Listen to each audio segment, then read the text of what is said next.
অবশেষে এআইএফএফ ঘোষণা করলো 2024-25 সিজনের আই লিগ উইনার কে। 10 কোটির এক মূল্যবান বিদেশিকে গ্রেগ স্টুয়ার্টের পরিবর্তে আনতে পারে মোহনবাগান। তো hello guys, welcome to channel Bangabandhu Bangshabandhu ভিডিওতে আপনারা সবাইকে আরেকবার স্বাগত। আজকে আমি নিয়েছি ইন্ডিয়ান ফুটবল আরো একটি পর্ব। তো চলুন একদমই দেরি না করে আজকে ভিডিওটা শুরু করা যাক। সবার প্রথমে কিন্তু কথা বলবো 2024-25 সিজনের আই লিগ চ্যাম্পিয়ন কে। গতকাল কিন্তু এআইএফএফ এর মিটিং ছিল, সেখানে কিন্তু তারা ঘোষণা করে যে চার্চিল ব্রাদার্স এই সিজনের কিন্তু আই লিগ চ্যাম্পিয়ন হবে। এবং এইটা কিন্তু মানে চার্চিল ব্রাদার্স তারা অনেকদিন আগে থেকেই তাদেরকে বলা হয়েছিল। এবং মানে বিভিন্ন রকম ভাবে হিন্টস কিন্তু আমরা পেয়েছিলাম যে কল্যাণ চৌবে চার্চিল ব্রাদার্সকেই মানে আই লিগ চ্যাম্পিয়ন ঘোষণা করবেন। কারণ দুটো কারণে কিন্তু ডিসপুট, মানে দুটো বলবো না, একটা কারণে কিন্তু ডিসপুটটা ঘটেছিল। সেটা হলো নামধারী বনাম ইন্টারকাশির ম্যাচে, সেটা কিন্তু নামধারী জিতেছিল ম্যাচটা, বাট সেখানে কিন্তু তাদের যে প্লেয়ার মানে সেখানে খেলানো মেইন ইলেভেনে, সেখানে কিন্তু তারা এক্সট্রা প্লেয়ার কিন্তু তারা খেলিয়েছিল। তো যে কারণে কিন্তু সেই ম্যাচের পয়েন্ট কিন্তু নামধারীতে কাটা হয় এবং সেটা ইন্টারকাশিকে দেওয়া হয়েছিল। বাট সেইটা নিয়ে এখনো অবধি টিল নাও কোনো রকম কিন্তু আপডেট আসেনি। বাট মানে এএফএফ এক প্রকার ধরে নিয়েছিল যে ইন্টারকাশিকে 3 পয়েন্ট দেওয়া হবে। তো সেই হিসাবে তো কিন্তু ইন্টারকাশিকে চ্যাম্পিয়ন ঘোষণা, মানে যদি আপনারা লিগ টেবিলটা দেখেন তাহলে সেক্ষেত্রে কিন্তু ইন্টারকাশি মনে হবে আপনার চ্যাম্পিয়ন। বাট এআইএফএফ এর পুরোটাই কি বলবো, মানে একটা গোলমাল তালগোল পাকিয়ে ফেলেছে। তারা ঠিকঠাক কোনো রকম বা ডিসিশন নিতে পারেনি, কারণ সুপার কাপ আজ থেকে কিন্তু শুরু হচ্ছে। আজকে ফার্স্ট ম্যাচ কেরালার ব্লাস্টার্স বনাম ইস্ট বেঙ্গলের। আর শুধুমাত্র এআইএফএফ এর ভুল সিদ্ধান্তের কারণে কিন্তু চাচিল বাজাজ তারা কিন্তু আজকের যে আরেকটা ম্যাচ ছিল মোহনবাগানের সঙ্গে, সেই ম্যাচটা কিন্তু চাচিল বাজার নাম প্রত্যাহার করে নিল শুধুমাত্র এআইএফএফ এর জন্য। তো তাদেরকে নিয়ে আমার নতুন করে কিছু বলার নেই, খুবই অপদার্থ একটা সংগঠন এআইএফএফ।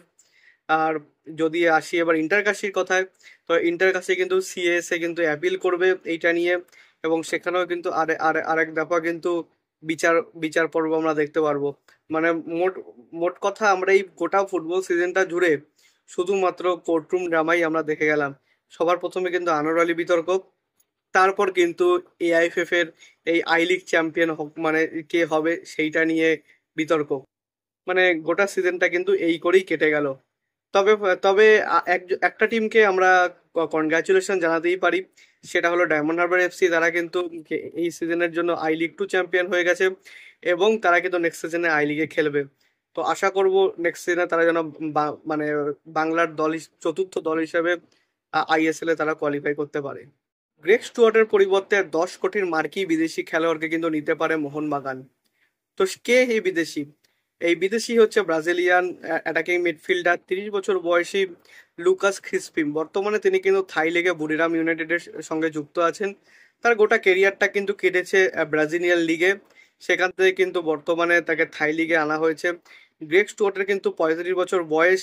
তিনি খুব বেশি সময় মানে তিনি কিন্তু বেশিরভাগ সময় ইনজুরিতে থাকেন এবং খুব স্বাভাবিকভাবেই কিন্তু আমরা জানি যে তিনি দলকে খুব বেশি সাপোর্ট দিতে পারছেন না। পুরো গোটা ম্যাচ তিনি কিন্তু খেলতে পারেন না তার ফিটনেসের জন্য। তো যে কারণে একজন একটু কম বয়সী বিদেশি কিন্তু গ্রেগ স্টুয়ার্টের পরিবর্তে আনবে মোহনবাগান। বাট লুকাস ক্রিসপিম কে মার্কেট যে ভ্যালু 10 কোটি, সেটা কিন্তু মোহনবাগানকে দিতে হবে না, কারণ তার সঙ্গে কিন্তু বুরিরাম ইউনাইটেডের চুক্তি শেষ হয়ে যাচ্ছে 30শে জুন। তো সুতরাং তারপর কিন্তু তিনি একজন ফ্রি এজেন্ট প্লেয়ার হয়ে যাবেন। তো সুতরাং একজন ফ্রি এজেন্টকে কোনো রকম মার্কেট ভ্যালু দেওয়ার কোনো প্রয়োজন হবে না। শুধুমাত্র তার যেটা স্যালারি, সেই স্যালারিটা কিন্তু তাকে দিলেই হয়ে যাবে। তো পুরো মোহনবাগান কিন্তু আসতেই পারে, বাট জিনিসটা কিন্তু পুরোপুরি রিউমারের পর্যায়ে আছে, এখনো কিন্তু কোনো রকম মানে এটাই কিন্তু শিলমোহর পড়েনি। আমরা জাস্ট এটা মানে মোহনবাগান যেসব প্লেয়ারকে সার্চ করছে তাদের স্কাউটিং টিম, তাদের মধ্যে কিন্তু এই লুকাস ক্রিসপিমের নাম আছে। আর জেমস রড্রিগেজের কথা আমি বহু জায়গায় শুনছি, বাট মানে কোনোভাবেই সম্ভব না জেমস রড্রিগেজকে আনা। তিনি তার 34 বছর বয়স হলো, তিনি কিন্তু এখনো কিন্তু খেলবেন না মোহনবাগানে। মানে শুধু মোহনবাগান বলে নয়, ইন্ডিয়ান সুপার লিগে কোনো ক্লাবে তিনি কিন্তু বর্তমানে আসছেন না। তো সুতরাং এটা পুরোপুরি ফেক ফেক খবর। বাট আমি যার যার নাম বললাম লুকাস ক্রিসপিম, তিনি কিন্তু একটা রিউমারের পর্যায়ে রয়েছে মোহনবাগানের জন্য। আর আরেকজনের যদি কথা বলতে হয়, অনেকটাই আপনারা শুনছেন যে তাকে হয়তো বাদ দেওয়া হতে পারে, টমাস আলডেট। তাকে নিয়ে কিন্তু কোনো রকম কংক্রিট ডিসিশন কিছু আসেনি। আর যদি মলিনার কথা বলেন, মলিনা কিন্তু চাইছেন আগের সিজনের যে ডিফেন্সিভ ডুও তাকে কিন্তু মানে রেখে দিতেই চাইছে। কোনো রকম ভাবে টম আলডেট বা আলবার্তো রদ্রিগেজ দুজনের কাউকে কিন্তু ছাড়ার পরিকল্পনা অন্তত কোচ জোসে মলিনা নেই। তো গোটা এই ট্রান্সফার যে আপডেটটা আপনারা দিলাম সেটা নিয়ে আপনাদের কি মন্তব্য আমাকে কিন্তু অবশ্যই কমেন্টে জানাবেন। সো এইটুকুনি ছিল আজকের আপডেট ভিডিও। যদি ভিডিওটা ভালো লাগে ভিডিও লাইক করবেন, চ্যানেলটি সাবস্ক্রাইব করে বেল আইকনটা অবশ্যই প্রেস করে দেবেন আমাদের সমস্ত ভিডিওর আপডেট নোটিফিকেশন সবার আগে পাওয়ার জন্য। এছাড়া আপনারা আমাদের সোশ্যাল মিডিয়া হ্যান্ডেল ফলো করতে পারেন, লিঙ্ক আমি ডিসক্রিপশন ও ফার্স্ট কমেন্টে দিয়ে রাখবো। So make sure must follow them. ছোটখাটো কিছু আপডেট সেখানে দেওয়ার চেষ্টা করে। দেখা হচ্ছে পরে ভিডিওতে। আপাতত bye bye, glory glory, man United.